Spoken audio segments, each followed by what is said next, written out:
Hari ini kita masih membahas tentang serial khotbah kita, mengapa orang pilihan bisa gagal. Nah, hari ini secara khusus kita akan masuk pada pembahasan kedua kita tentang belajar memahami proses dan ujian Tuhan terhadap orang pilihan Tuhan, ya kan?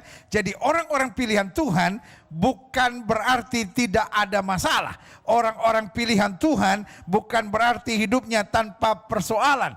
Orang-orang pilihan Tuhan bukan semuanya pokoknya beres. Nah, hari ini kita belajar bagaimana orang-orang pilihan Tuhan tetap harus melewati dua hal. Yang pertama bernama proses. Taruh tangan kanan saudara di dada, sama-sama bilang saya siap diproses. Ayo, kan saya sudah bilang tuh dari pertama, ibadah ini ibadah interaktif. Ayo sama-sama bilang sama saya siap diproses. Amin. Ayo sekali lagi sama-sama taruh tangan kanan saudara di dada, bilang sama saya siap melewati ujian. Amin. Ayo sekali lagi sama-sama bilang saya siap diproses. Sama-sama bilang saya siap melewati ujian. Amin. Karena setiap orang yang sudah dipilih Tuhan, setiap orang yang sudah dipanggil Tuhan, setiap orang yang sudah dibenarkan Tuhan akan menghadapi dua hal penting dalam hidupnya. Yang pertama, dia harus diproses. Dan yang kedua, dia harus melewati ujian. Supaya nyata bahwa ternyata dia tahan uji. Karena ingat, orang-orang yang dipilih Tuhan harus menjadi orang yang tahan uji, bisa dipercaya, sehingga akhirnya mereka menjadi orang-orang kepercayaannya Tuhan. Amin. Karena God has a great destiny. Tuhan punya tujuan yang dahsyat. Sama-sama bilang sama saya tujuan yang dahsyat. Ayo semangat, sama-sama bilang sama saya tujuan yang dahsyat. Jadi Tuhan yang pilih kita. Bukan Tuhan yang sekedar supaya dia masuk surga. No. God has a great destiny in your life. Tuhan punya tujuan yang dahsyat dalam hidup saudara. Karena itu, setelah dia pilih kita, dia tidak biarkan kita. Dia proses kita supaya kita siap diuji. Ingat, ujian selalu membawa orang pada kenaikan tingkat. Setelah dia naik tingkat, diproses lagi, diuji lagi. Supaya apa? Supaya lebih naik tingkat lagi. Jadi nggak usah saudara mempersoalkan dan bertanya, kenapa Tuhan mesti uji saya? Kalau Tuhan uji saya, apa Tuhan tidak kenal saya? No, justru karena dia kenal kita. Dia uji kita supaya kita dipersiapkan untuk naik tingkat yang lebih luar biasa. Hari ini kita akan belajar dari bapak orang beriman, yaitu Abraham. Dan kalimat saya sederhana. Kalau Abraham menjadi proses, bos. Kalau Abraham saja diuji, bos. Apalagi lu. Jadi kita gak usah ngamuk, gak usah kecewa, gak usah complain with God, gak usah berteriak, gak usah berontak sama Tuhan. Bilang, Tuhan kenapa saya diproses, kenapa saya diuji, kenapa hidup saya berat. Karena Tuhan mengasihi saudara dan punya rencana yang indah buat hidup saudara. Yang setuju katakan amin.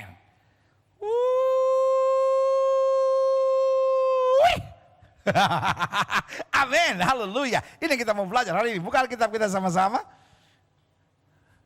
Kejadian pasal 16. Saya sengaja buka beberapa ayat buat saudara, supaya saudara bisa lihat proses yang terjadi. Kita tahu bahwa Tuhan pilih Abraham. Jelas, aku mau memberkati engkau, supaya semua orang, semua kaum di muka bumi mendapat berkat. Lihat ya, jadi Tuhan kalau dia berkati kita, that is not the final destination. Jadi kalau Tuhan memberkati kita, itu hanya alat supaya kita bisa jadi berkat. Jadi hanya perdebatan dari orang-orang yang tidak jelas. Kalau mempersoalkan apakah anak Tuhan diberkati atau tidak diberkati. Tetapi otak kita harus bersih, jangan otak kita otak kotor, saudara-saudara. Sehingga kalau kita pikir berkat, kita hanya pikir materi. Sukacita juga berkat. Pengampunan dosa juga berkat. Hidup yang berarti juga berkat. Hidup yang penuh syukur juga adalah berkat. Hidup yang positif terhadap orang lain. Hidup yang memberi semangat. Kata-kata yang membangun. Itu pun hidup yang diberkati buat saya. Amin.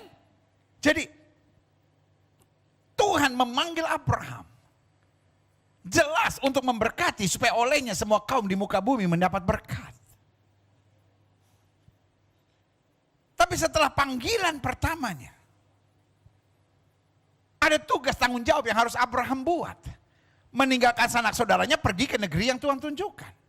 Nah persoalan dia sudah taat, dia sudah melakukan, tapi kelihatannya nothing is happening. Kadang-kala itu yang terjadi dengan kita. Kita sudah berjuang, kita sudah melakukan firman Tuhan. Kita sudah berusaha untuk makin dekat sama Tuhan. Tapi kita belum melihat hasil yang luar biasa. Kita masih menghadapi masalah, kita masih menghadapi tantangan. Lalu kita mulai robah pemikiran kita. Mungkin ikut Tuhan gak diberkati kali ya. Saudara yang kasih dalam Tuhan, jangan bikin kesimpulan sendiri. Amin. Ayo sama-sama bilang, saya tidak boleh buat kesimpulan sendiri. Sama-sama bilang sama saya tidak boleh bikin kesimpulan sendiri. Karena membuat kesimpulan sendiri dasar dari ajaran sesat. Karena ingat, kebenaran tentang Tuhan tidak bisa kita simpulkan dari pengalaman, tapi kebenaran tentang Tuhan harus kita simpulkan sesuai dengan firman Tuhan. Saya ulangi sekali lagi. Kebenaran tentang Tuhan tidak boleh kita simpulkan dari pengalaman. Karena pengalaman setiap orang boleh berbeda-beda, tetapi kebenaran tentang firman Tuhan, kebenaran tentang Tuhan harus kita simpulkan dari firman Tuhan. Amin. Abraham sudah ikuti semua petunjuk Tuhan. Tapi kemudian dia kelihatannya belum mendapatkan yang dijanjikan Tuhan. Sekali lagi saya ulangi. Jangan membuat kesimpulan tentang Tuhan dari pengalaman kita. Segala kesimpulan tentang Tuhan harus kita dapat dari kebenaran firman Tuhan. Yang setuju katakan amin. Setuju sampai di sini? Amin. Nah iya ya. But God is a faithful God. Tuhan tetap Allah yang setia. Meskipun kelihatannya Abraham belum melihat janji Tuhan tergenapi, tapi dia tetap Tuhan yang setia. Kemudian Kejadian pasal 16 ayat 1 sampai 5. Adapun Sarah istri Abraham tidak beranak. Ia mempunyai seorang hamba perempuan, orang Mesir, Hagar namanya. Berkatalah Sarai kepada Abraham, engkau tahu Tuhan tidak memberi aku melahirkan anak. Karena itu baiklah hampiri hambaku itu mungkin. Hello. Segala urusan tentang Tuhan, it's about sureness. Segala urusan tentang Tuhan adalah kepastian, bukan soal mungkin.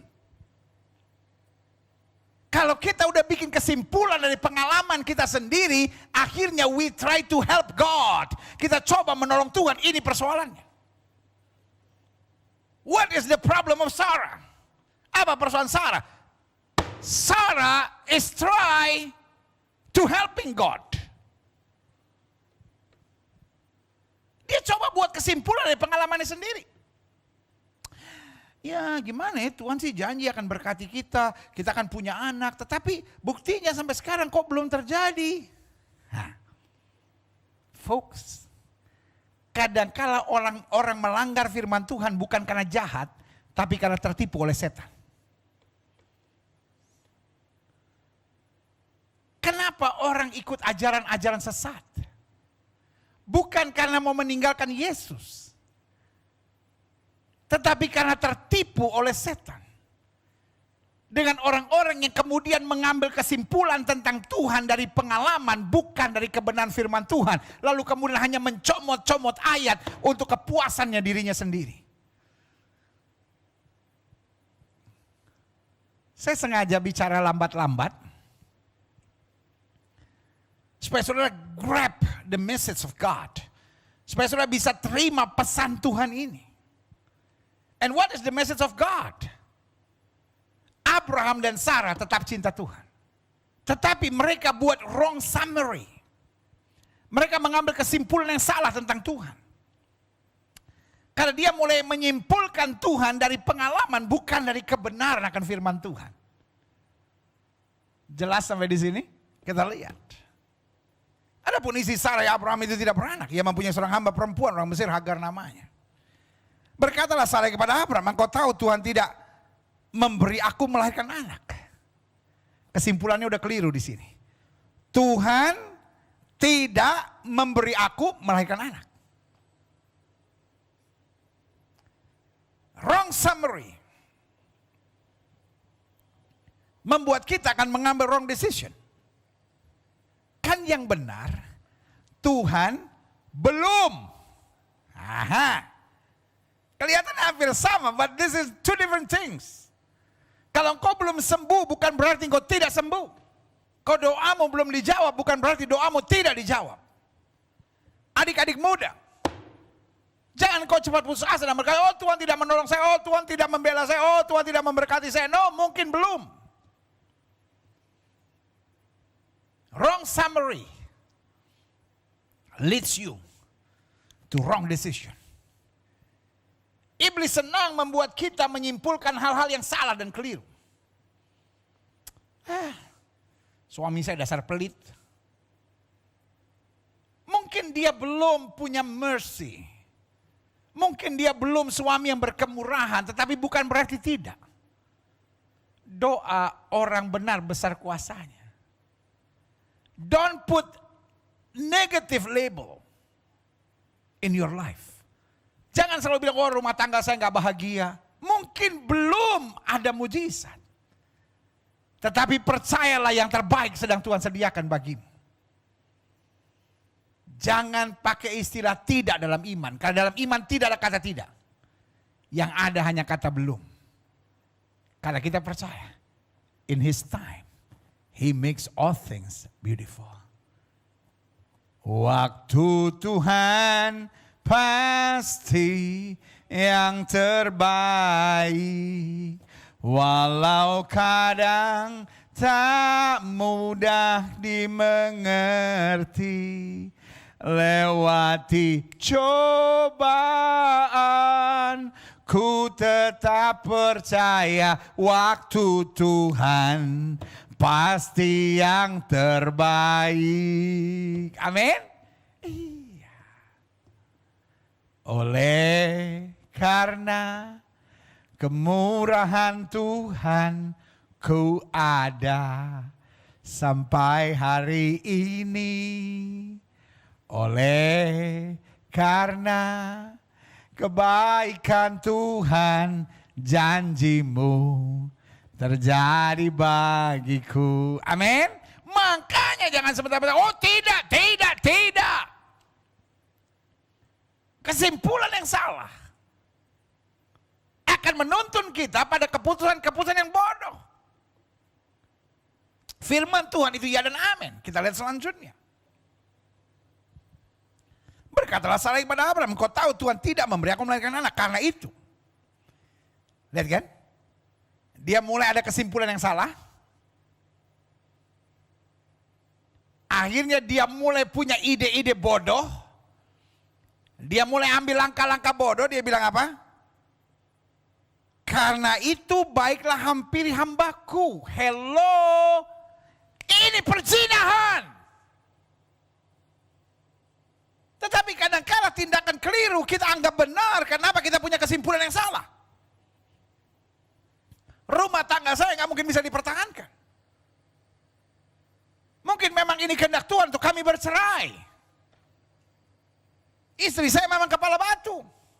Karena itu mungkin Tuhan kirim perempuan lain yang bisa lebih mengerti saya. Pak, bodoh, itu dari setan.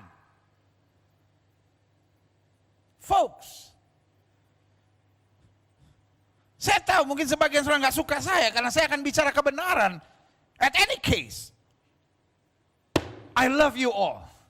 Saya sangat mengasihi saudara karena saya tidak akan berkompromi dengan hal-hal yang bodoh dan salah dalam hidup ini. Whatever the price might be, because of love, karena kasih, saya akan tetap nyatakan kebenaran. Dan saya akan bongkar cara kerja iblis.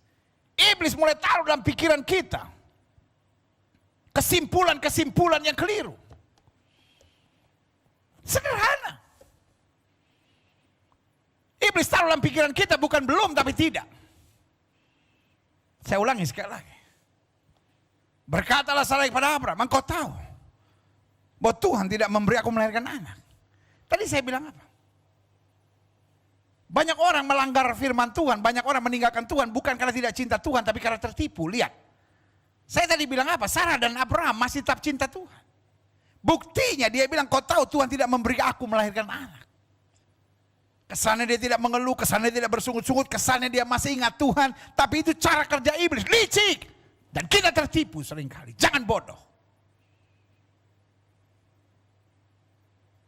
Persoalannya mulai dari kesimpulan yang salah. Iblis mau taruh dalam pikiran kita kesimpulan-kesimpulan yang salah. Ya gimana pendeta? Mama dan papaku bercerai. Wajarlah aku untuk jual diri. Wajarlah aku lari ke narkoba.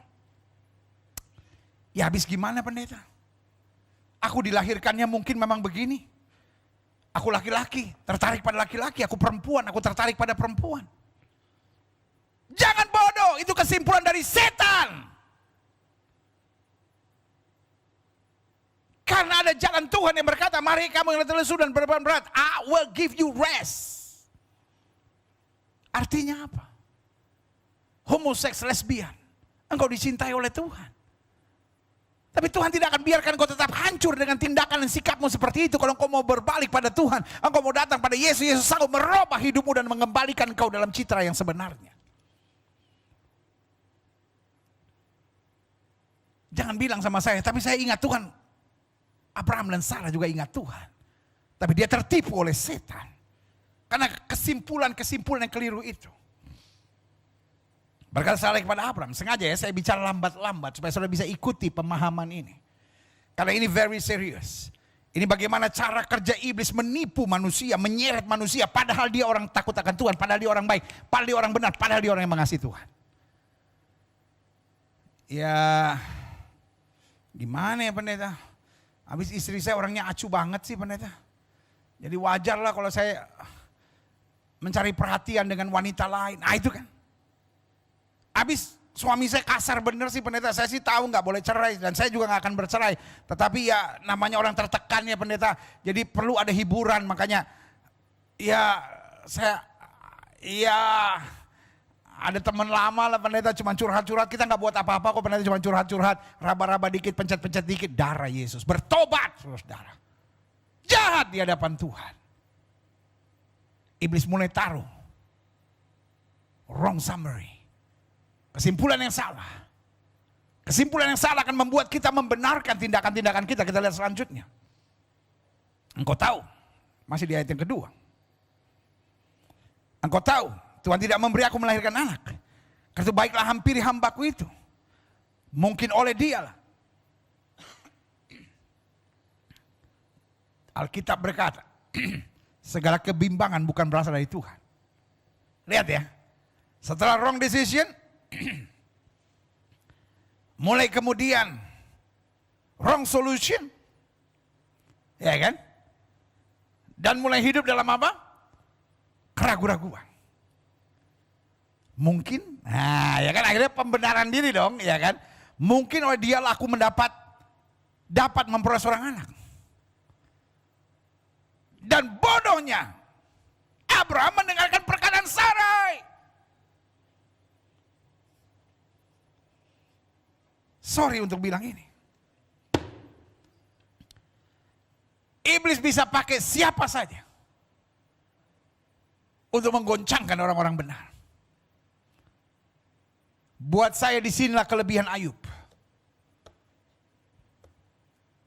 Sorry. Walaupun itu istrimu, walaupun itu suamimu, walaupun itu mertuamu, walaupun itu menantumu, walaupun itu orang yang dekat dengan engkau. Tapi kalau dia memberi kesimpulan yang salah, engkau harus berani berkata tidak dalam nama Yesus.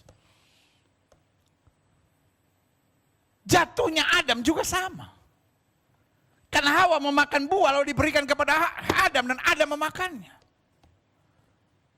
Tetapi kenapa Ayub tidak jatuh? Karena hal yang sama terjadi. Jadi saudaraku yang kasih dalam Tuhan.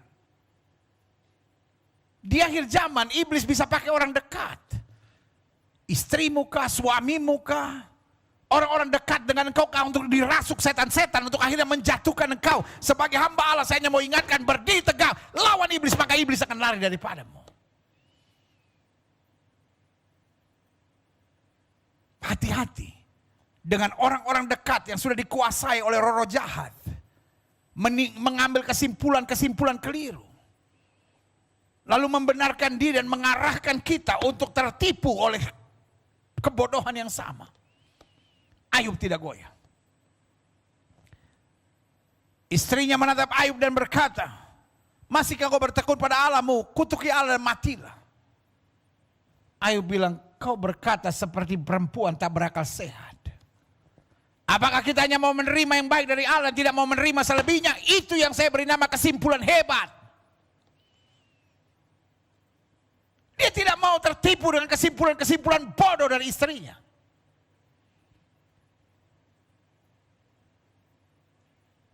Tapi dia punya kesimpulan yang benar dalam takut akan Tuhan. Whatever the price might be, God is still God. Tuhan tetap adalah Tuhan. Amin. Ayub tidak mendengarkan perkataan istrinya. Berbeda dengan Abraham. Dikatakan Abraham mendengarkan perkataan Sarai. Selanjutnya klik. Jadi Sarai istri Abraham itu mengambil Hagar hambanya. Orang Mesir itu. Yakni ketika Abraham telah 10 tahun tinggal di tanah Kanaan. Berarti sudah 10 tahun. Abraham mentaati perintah Tuhan. Tapi kelihatannya Tuhan belum buat mujizat. Harusnya dia tetap setia, harus dia tetap tabah, harus dia tetap bertahan. Dan di sini persoalannya. We try to helping God. Kita coba menolong Tuhan, kok kelihatannya Tuhan belum menggenapi janjinya. Mungkin. Sudah jauh sama tuh mungkin, saudara. Kembali pada taat setia. Karena aku percaya, yang setuju katakan yeah.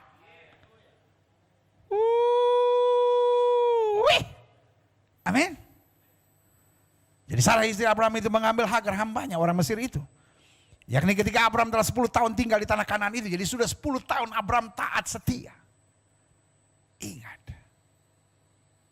Salah satu pencobaan yang paling keras adalah ketika kita mulai dekat dengan mujizat. Kalau hari ini sudah menatap saya dan berkata, aduh pendeta, tantangan yang saya hadapi sedang sangat berat. Saya sebagai hamba Allah, sebagai rekan dalam Kristusnya beritahu, sabar, tabah, tahan. Sebentar lagi mujizat terjadi. Itu terjadi dengan Abraham, sudah 10 tahun. Kalau dia mau bertahan sedikit lagi. Sama seperti kita naik tangga. Kalau kita harus naik ribuan anak tangga. Iya kan? 100, 200, 300 anak tangga pertama gampang. Tapi kalau sudah masuk pada ke 900, 980, tinggal yang sedikit lagi di situ, aduh, berat. Tapi justru roh kita harus menyala berkata, Tuhan tidak pernah berikan pencobaan lebih daripada kemampuan anak-anaknya. Berarti di saat saya sudah hampir nggak mampu, di situ saatnya Tuhan angkat saya dan menyatakan kemuliaan. Yang setuju katakan, yeah. Amin. 10 tahun tinggal di tanah Kanaan. Lalu memberikannya kepada Abraham suaminya untuk menjadi istrinya. Wow. Man of God. Father of all faith. Bapak orang beriman. Hancur. Hanya karena kesimpulan-kesimpulan yang bodoh. Dan mendengarkan orang yang salah. Ini pelajaran buat setiap kita. Kalau bapak orang beriman saja bisa hancur, bisa jatuh hanya karena mendengarkan kesimpulan-kesimpulan yang keliru. Apalagi kita. Makanya berkali-kali Alkitab bilang, bertindaklah hati-hati sesuai dengan hukum Tuhan. Bukan sesuai dengan omongan orang. Bukan dengan perasaan orang. Kita yang harus kita jaga adalah firman Tuhan. Bukan perasaan orang. Bukan kenikmatan diri kita sendiri. Bukan kesenangan kita. Karena itu yang buat kita jatuh. Abraham. Imannya begitu luar biasa. Makanya saya mau yakinkan orang-orang. Kalau engkau masih mungkin, jangan pengaruhi suamimu, jangan pengaruhi istrimu. Kadang-kadang kala setan bisa pakai orang-orang dekat untuk menghancurkan orang-orang pilihan. Dan sebagai hamba Allah berkali-kali saya ingatkan, jangan mau dipakai oleh setan. Kita mau dituntun oleh Tuhan dalam urapan dan kuasanya, yang setuju katakan amin. Taruh tangan kananmu di dada sama-sama bilang, saya mau dipakai Tuhan. Bukan dipakai setan. Apapun yang dari Tuhan, kebenaran dan kepastian. Apapun yang dari setan, kebimbangan dan hanya kenikmatan daging semata. Apa yang terjadi? Sarah try to helping God. Mungkin bukan dari Tuhan, tapi mungkin melalui Hagar. Ayat 4. Saya baca ayat ini, saya meneteskan air mata. A man of God, bapak orang beriman, seorang hebat, meninggalkan segala sesuatunya untuk bersatu, untuk berjalan di dalam kasih karunia Tuhan. 10 tahun menetap di Kanaan, tapi hancur. Di ayat yang keempat, Abraham menghampiri Hagar. Kok bisa bapak orang beriman buat tindakan yang bodoh ini? Istri-istri, tolonglah suamimu dan bukan tekan dia dengan segala ide-ide bodoh daripadamu itu. Suami-suami, ingatkanlah istrimu. Jangan justru hancurkan istrimu dengan sikap tindakan yang bodoh daripadamu. Karena ayat ini bilang Abraham, bapak orang beriman, akhirnya menghampiri Hagar, hidup berzina. Lalu mengandunglah perempuan itu. Ketika Hagar tahu bahwa ia mengandung, maka ia memandang rendah akan nyonyanya. Lihat, saudara tahu apa yang terjadi? Every sin bring damage. Setiap dosa pasti membawa kehancuran. Kalau dosa sudah masuk, kehancuran akan menghancurkan segala sesuatunya. Abraham dan Sarah tidak punya anak tapi bahagia. Iblis nggak suka. Iblis tuntun pada keputusan-keputusan bodoh. Dosa masuk, persoalan besar terjadi. Kita lihat selanjutnya. Ayat yang kelima. Lalu berkatalah Sarai kepada Abraham, penghinaan yang kuderita ini adalah tanggung jawabmu. Itu. Orang kalau sudah dipakai setan, ujung-ujungnya putar balik, kata orang Manado bilang.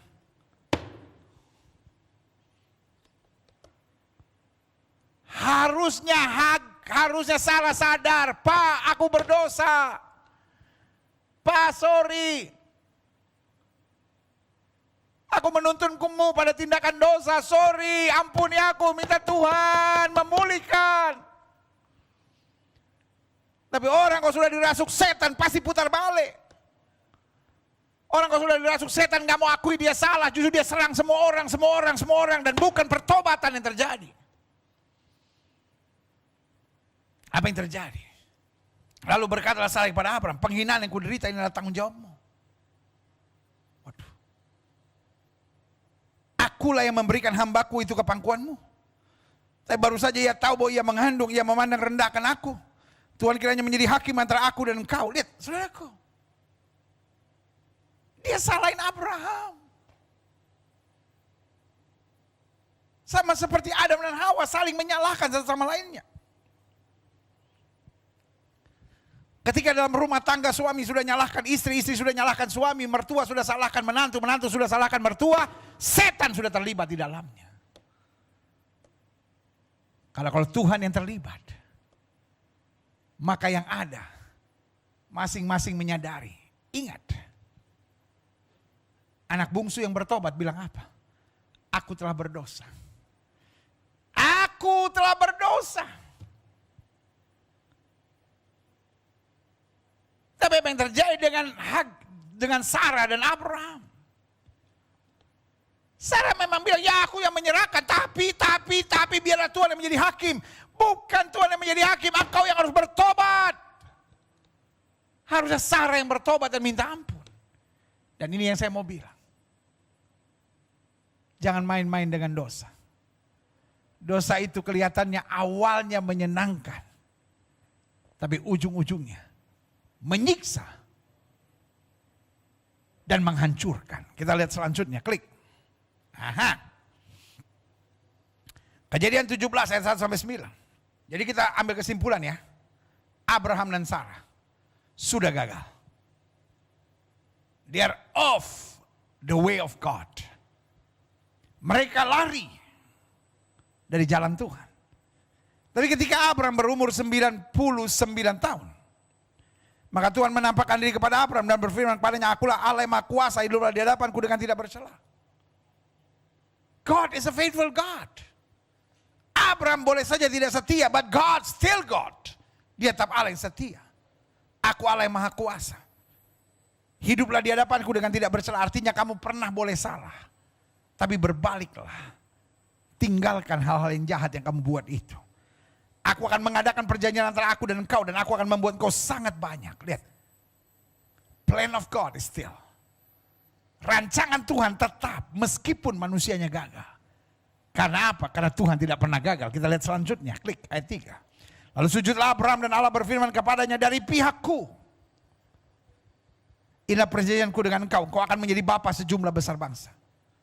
Kamu pernah meragukan aku, kamu pernah buat tindakan-tindakan bodoh karena kesimpulan-kesimpulan bodoh yang kamu buat.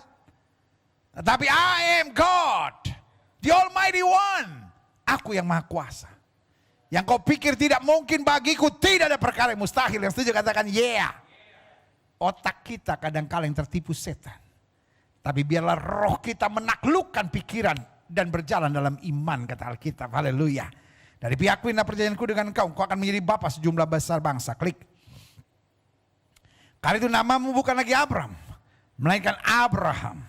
Karena engkau telah kutetapkan menjadi bapa sejumlah besar bangsa. Aku akan membuat engkau beranak cucu. Dan sangat banyak. Engkau akan kubuat menjadi bangsa-bangsa, daripadamu akan berasal raja-raja. Dengan lain kata, I don't need your help. I will do everything by my power. Aku akan lakukan segalanya dengan kuasaku. Bukan dengan campur tanganmu yang bodoh itu. Ngerti sampai di sini? My God is the specialist to do the impossibles. Allah saya ahli dalam mengerjakan hal-hal yang tidak masuk akal. Yang setuju katakan amin. Dengan lain kata ayat yang ke-6 bilang, meskipun kau pikir aku tidak mampu, tapi aku akan membuat kau beranak cucu sangat banyak. Kau akan kubuat menjadi bangsa-bangsa, daripadamu akan berasal raja-raja. Klik selanjutnya. Aku akan mengadakan perjanjian antara aku dan engkau, serta keturunanmu turun-temurun menjadi perjanjian yang kekal. Supaya aku menjadi Allahmu dan Allah keturunanmu. Ayat 8. Kepadamu dan kepada keturunanmu akan kuberikan negeri ini yang kau diami sebagai orang asing. Yakni seluruh tanah Kanaan akan kuberikan menjadi milikmu untuk selama-lamanya. Dan aku akan menjadi Allah mereka. Ayat yang ke-9. Klik. Lagi firman Allah kepada Abraham. Dari pihakmu. Dengan lain kata, I will do my part. But you have to do something. Engkau juga harus berbuat sesuatu. Engkau gak bisa hanya berpangku tangan dan menyerahkan semuanya kepadaku. Makanya Tuhan bilang dari pihakmu. Jadi ada dari bagian Tuhan, dari pihak Tuhan. Ada yang dari bagian saya. Sama-sama bilang sama saya harus mengerjakan bagian saya. Ayolah sama-sama bilang, saya harus mengerjakan bagian saya. Amin. Pak, engkau harus mengerjakan bagianmu. Adik-adik muda, engkau harus mengerjakan bagianmu. Hamba-hamba Tuhan, engkau harus mengerjakan bagianmu. Karena ada bagian kita. Betul ada bagian Tuhan, dan bagian Tuhan itu pasti.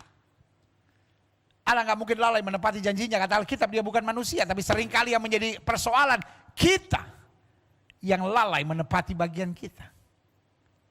Jelas sampai di sini? Dari pihakmu. Engkau harus memegang perjanjianku. Engkau boleh pernah gagal, tapi aku tetap akan percaya kepadamu. Aku tetap akan memberi kesempatan bagimu. Aku tetap akan menguatkan dan memampukan engkau melewati semuanya sehingga engkau tidak gagal lagi, ya kan? Engkau dan keturunanmu turun-temurun. Lihat ya, firman Allah kepada Abraham, dari pihakmu engkau harus memegang perjanjianku. Jangan bodoh lagi, jangan tertipu lagi, jangan mengulangi kesalahan yang sama. Sama seperti Yesus bilang sama perempuan yang tertangkap basah berbuat zina, pulang. Dosamu sudah kuampuni. Jangan berbuat dosa lagi. Saudara-saudara yang sudah merasa gagal hari ini.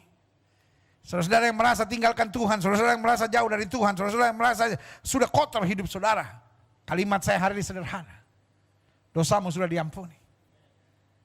Jangan buat dosa lagi. Tuhan tetap memberi kesempatan kepadamu.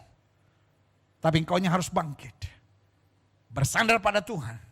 Dan hiduplah tidak bercela di hadapannya, kata Alkitab. Yang setuju katakan saya siap. Amin. Kita lihat selanjutnya, klik. Kejadian 17 ayat 15 sampai 19.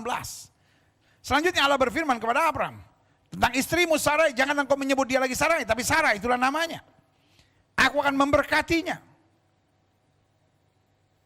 Orang yang troublemaker, orang yang menjatuhkan engkau, I will not throw her. Aku tidak akan membuang dia, tapi aku akan mengubahkannya. Wow, haleluya. My God is a specialist to changing people's heart. Allah saya ahli dalam merubah hati manusia. Jangan pernah putus asa mendoakan suamimu, jangan pernah putus asa doakan istrimu, jangan pernah putus asa mendoakan mertuamu, jangan pernah doakan yang jelek-jelek. Aduh Tuhan, tuh orang tuh menyakitkan sekali, biar Tuhan hajar dia, Tuhan pukul dia, Tuhan buat dia celaka. No, no, no. That is not the prayer of the righteous. Itu bukan cara doa orang benar. Doa orang benar menyerahkan semuanya kepada Tuhan. Amsal berkata, hati raja seperti batang air di tangan Tuhan. Tuhan dapat aliri kemana saja Tuhan mau. Amin.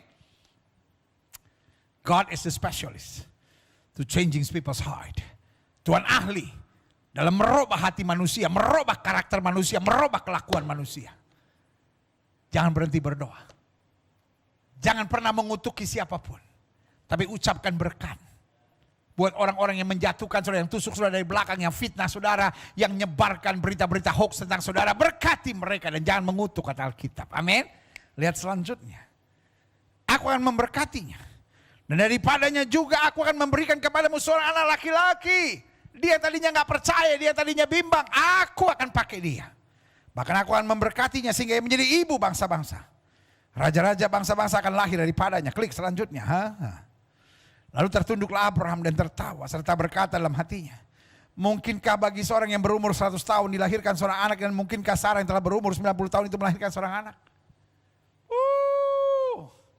Tuhan itu kalau bekerja betul-betul dahsyat dan luar biasa. Sama-sama bilang sama saya, dahsyat dan luar biasa. Kenapa Tuhan tidak membuat Sarah mengandung waktu dia usia 60 atau 70 tahun? Kenapa Tuhan tidak memberi anak kepada Abraham melalui Sarah waktu Abraham berumur 70 atau 80 tahun? Bisa dong, bisa. Tetapi kadangkala Tuhan harus menolong kita di masa-masa yang sangat mencekam buat kita. Masa-masa di mana kita sudah pikir mustahil, supaya kita sungguh-sungguh percaya bahwa Dia Tuhan yang dahsyat dan luar biasa. Makanya selalu saya bilang gini, my God will never ever too late. But kadangkala Dia buat kita deg-degan. Tuhan tidak pernah terlambat menolong kita, tapi kadang-kadang Dia buat kita sampai begitu deg-degan, sampai kita berpikir kayaknya udah gak mungkin, sehingga waktu terakhir turun baru kita tahu ini pasti dari Tuhan. Bisa dong. Pertama kali Tuhan panggil waktu Abraham masih umur 70-80 tahun, kenapa gak di situ aja langsung dikasih anak? Kalau itu terjadi, mungkin Abraham pikir kebetulan. Karena banyak orang kan gitu kan, oh ini kebetulan. Tapi Tuhan sengaja berbuat sesuatu di saat manusia sudah angkat tangan, supaya perbuatan Tuhan makin nyata, dahsyat dan luar biasa. Yang saja katakan amin. Jelas sampai di sini? Iya kan, buat Tuhan nggak ada susahnya dong. Waktu dia 70 kayak, mau dia 80 kayak, mau dia 90, tapi sengaja waktu dia sudah 100 dan Sarah 90. Supaya nggak ada lagi yang bisa bilang kebetulan. Tapi semua dapat berkata sungguh Tuhan yang melakukan. Amin. Kita lihat selanjutnya. Dan Abraham berkata kepada Allah, sekiranya Ismail diperkenankan hidup di hadapan-Mu. Ini yang seringkali buat kita nggak maju-maju, nengok ke belakang, nengok ke belakang, nengok ke belakang, nengok ke belakang, nengok ke belakang, nengok ke belakang. Sama-sama bilang sama saya harus pandang ke depan. Stop memandang ke belakang. Abraham udah gagal, masih tetap berpikir, sekiranya Ismail diperkenankan hidup di hadapan-Mu. Klik ayat 19. Tapi Allah berfirman, tidak. Aku tidak akan bekerja melalui kebodohan-Mu. Aku tidak akan bekerja melalui kesalahan-Mu. Aku tidak akan bekerja melalui kenajisan yang Kau buat dalam hidup-Mu. Tidak. Melainkan istrimu Sarah akan melahirkan anak laki-laki bagimu. Dan Kau akan menamakan dia Ishak. Dan aku akan mengadakan perjanjianku dengan dia menjadi perjanjian yang kekal untuk keturunan. Saudara, jelas anak perjanjian adalah Ishak. Yang pertama, anak yang lahir pada kebenaran, anak yang lahir pada kesetiaan, dan anak yang lahir pada aturan Tuhan tentang pernikahan yang benar. Tidak mungkin anak perjanjian itu Ismail. Karena Ismail jelas adalah anak perzinahan, anak kebodohan, anak ketidaksetiaan. Jadi gak mungkin Ismail adalah anak perjanjian. Jelas. Karena Ismail dilahirkan kenapa? Karena ketidaksetiaan. Karena ketidaktaatan. Dan caranya adalah perzinahan. Tindakan yang sungguh menyakitkan hati Tuhan dan memuakkan Tuhan. Saudaraku, Tuhan tidak akan bekerja melalui perzinahan. Sehingga anak perjanjian jelas adalah Ishak. Karena dilahirkan dalam kebenaran. Dilahirkan dalam ketaatan. Dilahirkan dalam kesetiaan. Dan dilahirkan pada kekudusan rancangan Tuhan dalam pernikahan. Seorang suami hanya boleh punya satu istri. Yang setuju sama saya katakan amin. Jelas ya di sini, klik. Jadi hari ini saya mau simpulkan. Pemilihan Allah pada Abraham. Baik kelebihannya maupun kejatuhannya. Yang pertama jelas. Allah yang berinisiatif. Makanya Alkitab bilang bukan kamu yang memilih aku, tapi akulah yang memilih kamu. Jadi dalam hidup ini. Jangan mau coba atur Tuhan, tapi biar Tuhan yang atur kita. Karena dia Allah yang berinisiatif. Tugas kita hanya dengar-dengaran. Tugas kita hanya taat dan setia. Tugas kita hanya kuat. Tugas kita hanya bertahan. Dan selanjutnya tugas kita berhati-hati. Supaya kita ikuti semua perjanjiannya. Maka hidup kita akan beruntung kata Alkitab. Dan kita akan bisa finishing strong. Kita yang sudah dipilih dan dipanggil. Kita menyadari inisiatif Allah. Kita taat, kita setia, kita taat, kita setia. Kita lakukan bagian kita. Maka Allah sumber kemurahan itu akan menyempurnakan segalanya. Yang setuju katakan amin. Yang kedua. Allah yang berinisiatif memanggil kita. Jadi gak ada orang bisa menyombongkan diri. Gak ada orang yang bisa membanggakan diri. Semua hanya karena anugerahnya. Tapi setelah Allah berinisiatif. Dia memperlengkapi kita. Dia tahu yang kurang dalam hidup kita, dia mampukan kita, dia pedulikan kita, dia bereskan hidup kita. Kemudian dia persiapkan rancangan besar. Namun pada saat yang bersamaan dia beri tugas dan tanggung jawab. Jadi jelas ya, inisiatif dari Tuhan. Lalu kalau sudah tanya, tapi kenapa hidup Kristen ada banyak masalah? Karena Tuhan yang berinisiatif. Tuhan yang kemudian membereskan hidup kita. Dia perlengkapi kita. Dia mampukan kita, dia pedulikan kita, air mata kita, pergumulan kita. Makanya Alkitab bilang, air mata orang benar ditampung dalam kirbatnya Tuhan. Lalu dia persiapkan kita. Jadi kalau sudah menatap saya dan berkata, kenapa sih pendeta orang Kristen terus dapat cobaan, terus dapat ujian. Kenapa sih pendeta saya terus menghadapi tantangan? Karena ada persiapan. Rancangan dahsyat yang Tuhan mau kerjakan buat hidup kita. Supaya kita sungguh-sungguh dimampukan. Iya kan? Kalau orang mau jadi jenderal, berbeda dengan orang yang dilatih hanya untuk menjadi kopral. Ngerti maksud saya? Iya kan? Karena kalau kopral mungkin persiapannya fisik. Tapi jenderal segala kemampuan, wah sebentar-bentar ujian, sebentar-bentar sekolah. Kopral sekolahnya berapa kali sih saudara-saudara? Tapi itu jadi jenderal nggak cukup. Hanya akmil misalnya nggak cukup, hanya akpol nggak cukup. Setelah akmil akpol, lulus jadi letnan 2, ya kan? Terus kemudian ada sekolah lagi, ada latihan lagi, ya kan? Ada pembinaan-pembinaan lagi. Dan bukan cuma 1-2 kali. Untuk jadi jenderal, buah jenjangnya makin berat, makin berat, makin berat. Persaingannya makin ketat. Itulah Tuhan kita setelah dia berinisiatif memilih kita. Di sini banyak orang gak tahan. Di sini banyak orang kepala batu dan merasa, oh saya memang orangnya udah begini mau diapain, enggak bisa. Orang benar yang dikasih Tuhan akan terus diproses. Kalimatnya Yohanes luar biasa. Supaya kita semakin berkurang. Agar Kristus semakin tinggi dan luar biasa. Yang saja katakan amin. Yang ketiga, iya kan? Jadi dia beri tugas tanggung jawab, ada bagian yang harus kita kerjakan. Jadi gak bisa kita bilang, oh saya udah dipilih Tuhan, pokoknya saya cuma jalan. No. Ada tugas, ada tanggung jawab yang Tuhan percayakan. Selanjutnya, Allah mengizinkan setelah dia pilih kita. Hati-hati. Ada banyak orang yang bilang, kok udah masuk gereja kok begitu. Ini dia. Kenapa? Allah mengizinkan tantangan-tantangan setelah pergumulan untuk mendewasakan. Tetapi ingat, spiritual warfare are real. Peperangan rohani itu nyata. Jadi sementara kita menghadapi tantangan pergumulan yang untuknya mendewasakan kita, untuk mengangkat tingkatan kerohanian kita, justru dipakai iblis untuk mengacaukan intimidasi dalam pikiran kita. Untuk kita berpikir, wah Tuhan tinggalkan saya, wah Tuhan biarkan saya, kenapa hidup saya begini, kenapa rumah tangga saya begini, kenapa keadaan ekonomi saya begini, kenapa badai terus menerpa hidup saya. Tapi saudaraku yang kasih dalam Tuhan, orang-orang hebat bukan tidak menghadapi tantangan, tapi orang-orang hebat tetap bertahan, tetap tersenyum, tetap kuat, tetap positif dalam menghadapi segala tantangan. Yang setuju katakan, yeah!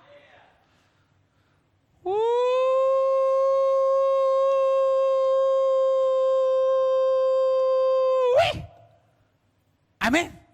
Ya, saya bangga lihat sudah di rumah, sudah masing-masing.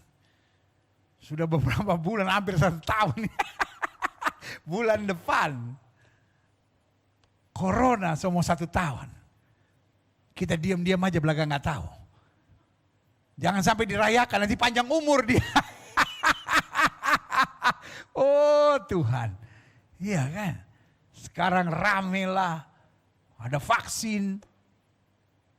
Nanti orang bilang, oh presiden kok ngomong-ngomong vaksin tidak berani divaksin. Tiba-tiba bilang, oh presiden pertama dong divaksin. Presiden bilang, oke divaksin. Ya tapi live dong, nanti bohong-bohong, nanti tipu-tipu.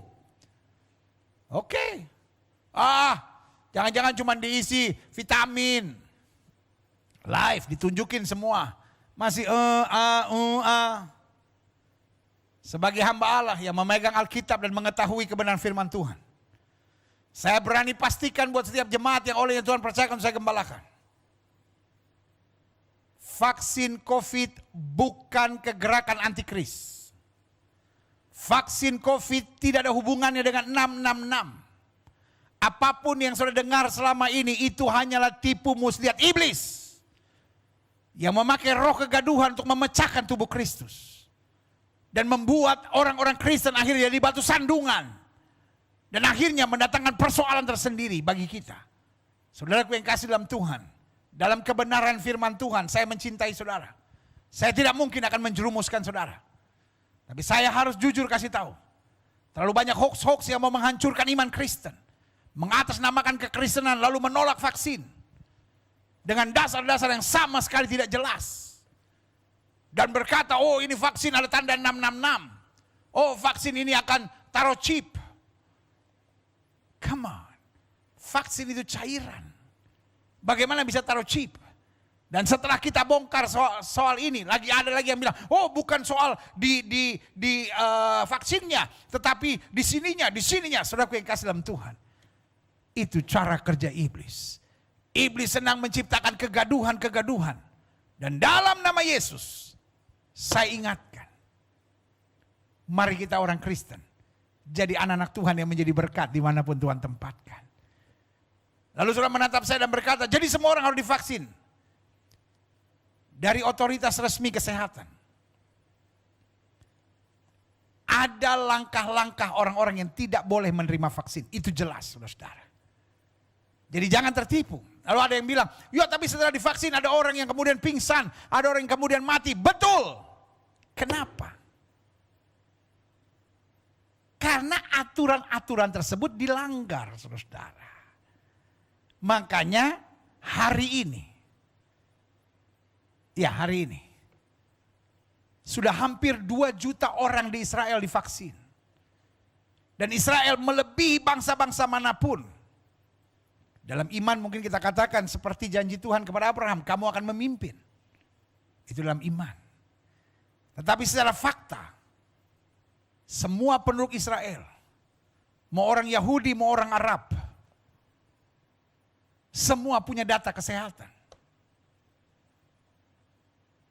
Sehingga tidak perlu lagi setiap orang yang mau divaksin harus diperiksa dulu. Yang menjadi lambat di Indonesia. Karena semua orang yang mau divaksin harus diperiksa dulu karena ada ketentuan.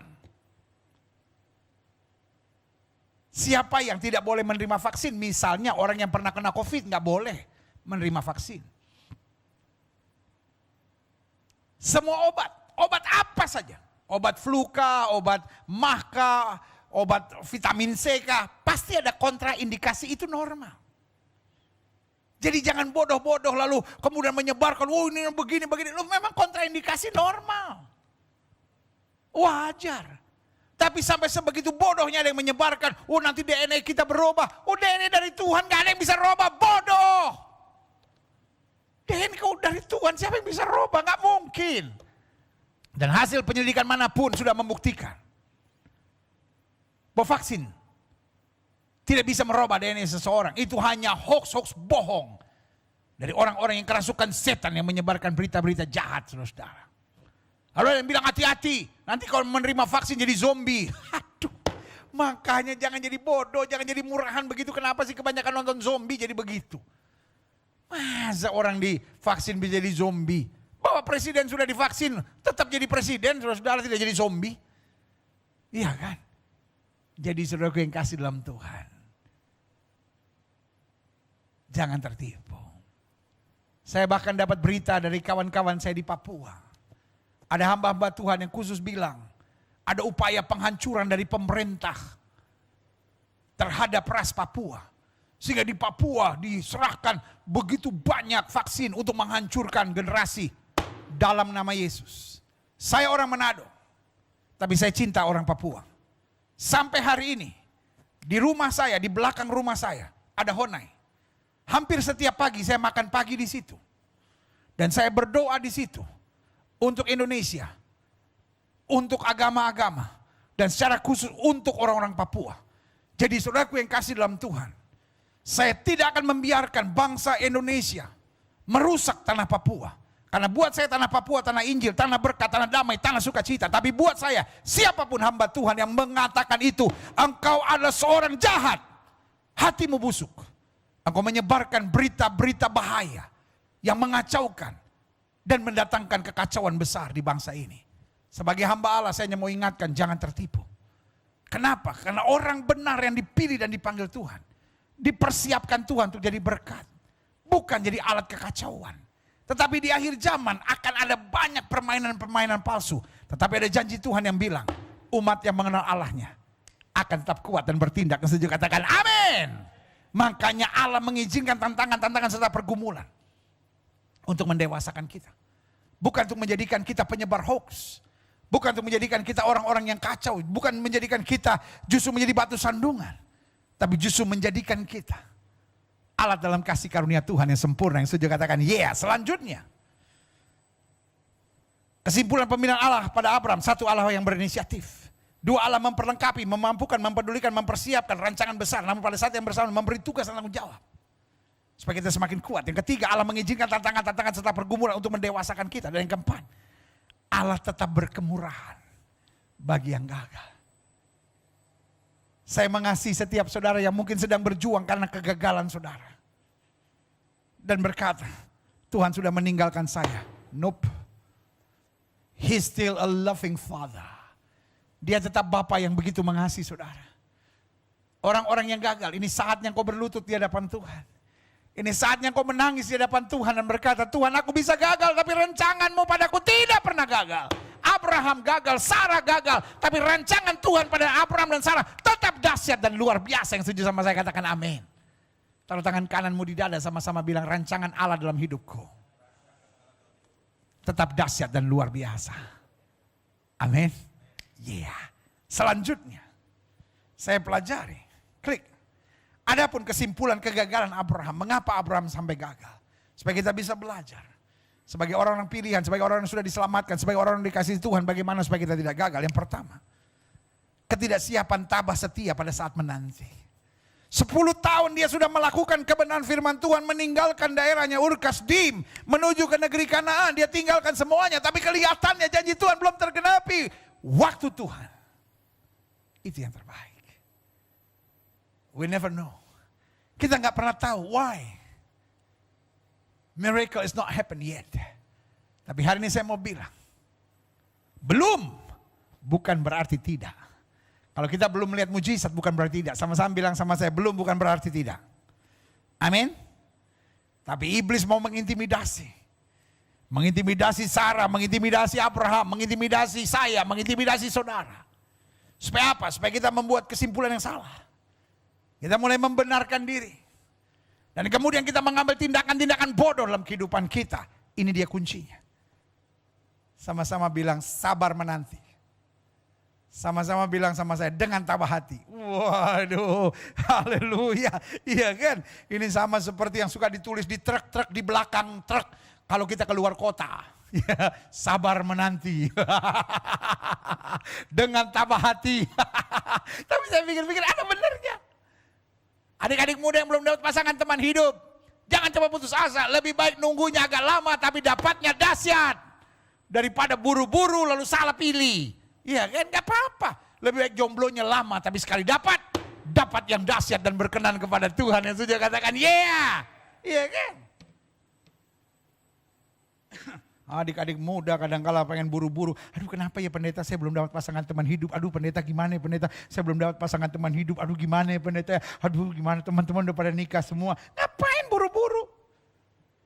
Tiba-tiba dapatnya pepesan kosong. Iya kan. Lebih baik sabar menanti dengan tabah hati. Tapi sekali dapat yang dari sorga dan memuliakan nama Tuhan. Yang sudah katakan, yeah, haleluya. Jadi kegagalan Abraham, meskipun dia orang benar, meskipun dia orang pilihan Tuhan. Tapi tidak siap tabah. Tidak setia menanti. Lalu akhirnya punya kesimpulan-kesimpulan keliru. Dan coba menolong Tuhan dengan cara-cara bodoh yang melanggar kebenaran firman Tuhan. Yang kedua. Kesimpulan kegagalan Abraham, saya pelajari, klik. Mendengar nasihat yang salah. Biasanya karena berpikir siapa yang memberi nasihat, bukan nasihat apa yang disampaikan. Jadi karena dia pikir, oh ini kan istri saya yang menyampaikan. Saudaraku, sorry untuk bilang ini. Apakah kita harus menghormati hamba-hamba Tuhan? Ya.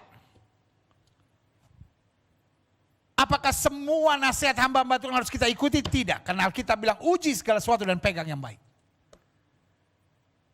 Sekali lagi saya bilang, kita harus mengerti tentang Tuhan bukan dari kesimpulan pengalaman. Kita harus mengerti Tuhan dari kebenaran firman Tuhan.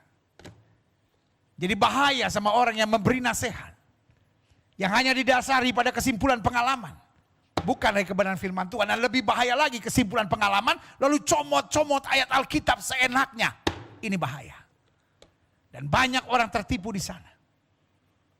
Ingat. Nasihat itu bukan soal siapa yang memberi nasihat. Tapi apa nasihat yang diberikan. Karena Alkitab bilang segala sesuatu diperbolehkan tapi tidak segala sesuatu berguna. Segala sesuatu diperbolehkan tapi tidak segala sesuatu membangun. Makanya Alkitab pakai kalimat yang sangat bijaksana. Uji segala sesuatu dan pegang yang baik. Karena dari buahnya lah dapat kamu kenal. Jelas. Apa buah dari nasihat Sarah? Perzinahan. Meskipun dia pakai nama Tuhan tapi buahnya jahat. Iya kan? Nasihat-nasihat untuk tidak menerima vaksin. Buahnya apa? Kekacauan. Pelanggaran hukum. Pemberontakan terhadap pemerintah. Apakah itu sesuai dengan firman Tuhan? I believe not. Saudaraku. Kalau vaksin bertentangan dengan firman Tuhan. Kalau vaksin adalah alat antikris. Adakah saya sebodoh itu akan mengajak saudara untuk melakukannya? Tidak mungkin. Dari buahnya lah kita dapat kenal. Karena itu hidup ini jangan suka dengar hanya satu orang yang juga kita tidak tahu latar belakangnya. Untuk saya berani katakan, vaksin itu diperlukan. Meskipun tidak semua orang harus divaksin. Karena memang ada aturannya. Siapa yang tidak boleh divaksin. Tapi untuk saya bisa ambil kesimpulan itu. Saya pelajari Alkitab dengan betul. Saya bertanya pada ahli-ahli. Saya bertanya pada anak-anak Tuhan yang mengerti di bidangnya. Sehingga saya tidak menyesatkan jemaat. Apakah saudara kemudian berhak untuk berkata tidak? Silakan. Tapi saya sebagai hamba Tuhan. Saya boleh memberi pandangan. Apalagi ketika perampok, perampas, pencuri, dan pengadu domba mau mengacaukan domba kawanan yang Tuhan percayakan untuk saya gembalakan. Tapi kembali saya tidak memberi pemaksaan buat saudara. Apalagi zaman sekarang ada penafsiran Alkitab yang sangat bodoh. Nanti kalau orang tidak divaksin tidak bisa membeli dan tidak bisa menjual. Wah ini persis seperti antikris. Bodoh. Saya kasih contoh. Hidup ini harus pakai baju, pakai celana. Kalau saudara tidak pakai baju, tidak pakai celana, juga tidak bisa membeli dan tidak bisa menjual. Coba saudara keluar rumah, ditangkap. Dianggap gila, saudara-saudara. Jangan menafsirkan ayat seenak udelmu itu, saudara-saudara. Kalau kita melanggar hukum, ya salah, saudara-saudara. Tetapi jangan pakai ayat pembenaran-pembenaran Alkitab. Itulah cara iblis untuk mengadu domba umat Tuhan. Gereja Tuhan harus tetap bersatu. Intinya dari buahnya lah kita dapat kenal. Jadi saudaraku yang kasih dalam Tuhan, saya percaya firman Tuhan hari ini akan mengarahkan saudara pada hal-hal yang berkenan kepada Tuhan. Karena kita diperintahkan Tuhan. Bukan hanya menerima pilihan dan panggilan Tuhan, tapi bagaimana tetap pada panggilan menjadi berkat dimanapun Tuhan tempatkan. Bayangkan. Abraham cinta Tuhan. Abraham cinta istrinya. Tetapi dia buat tindakan yang keliru. Kenapa? Dia mendengar nasihat yang salah. Apakah orang yang cinta Tuhan bisa jatuh? Bisa.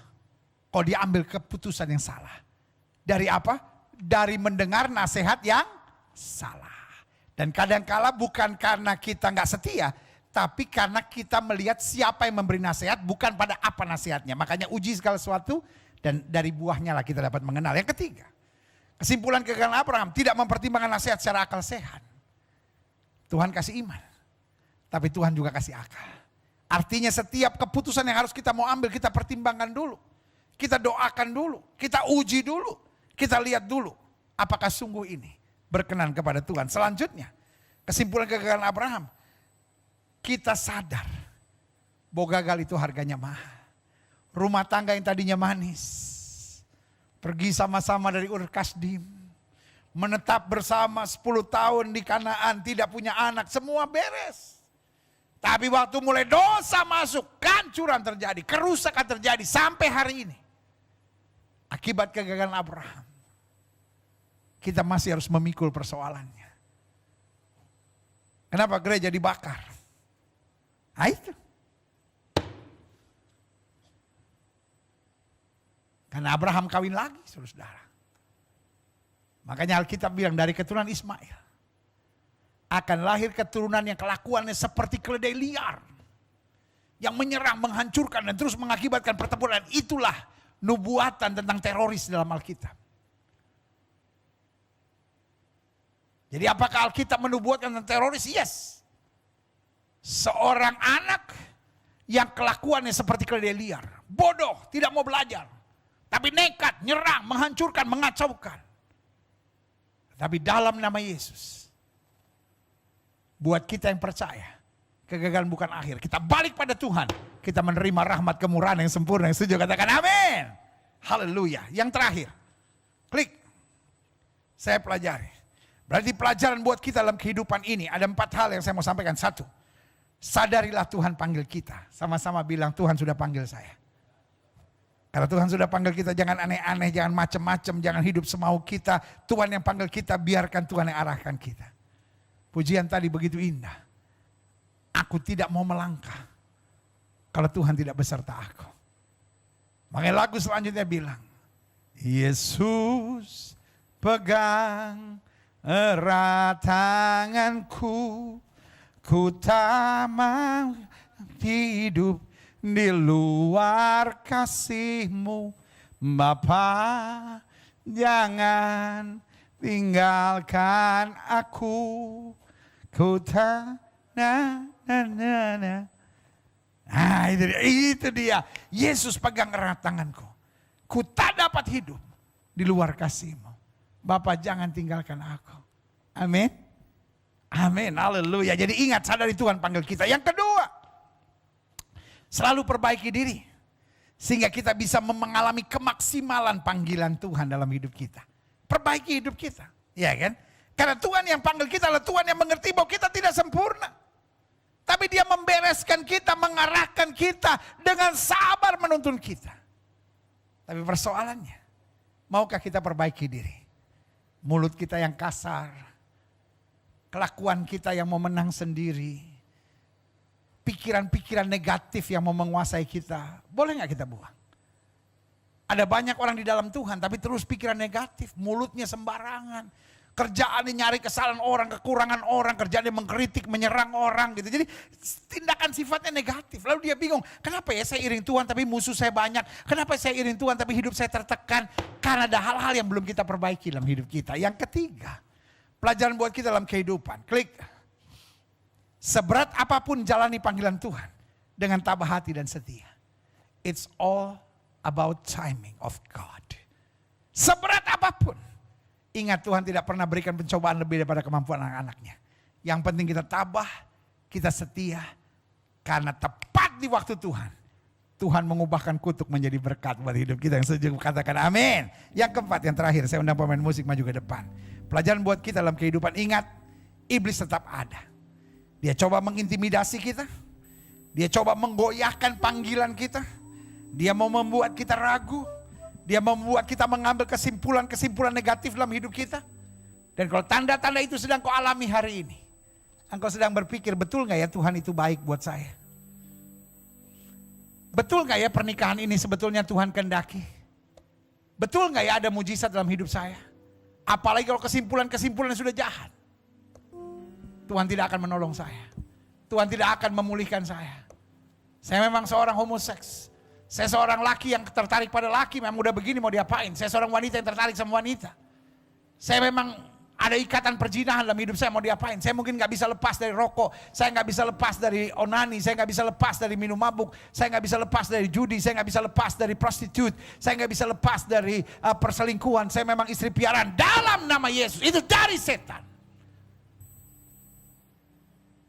Spiritual warfare are real. Peperangan rohani itu ada. Tetapi Alkitab bilang, tunduk pada Allah. Maka lawan iblis. Iblis akan lari daripadamu. Kepala kita tertunduk. Hati kita terangkat. Haleluya. Yesus pegang erat tanganku.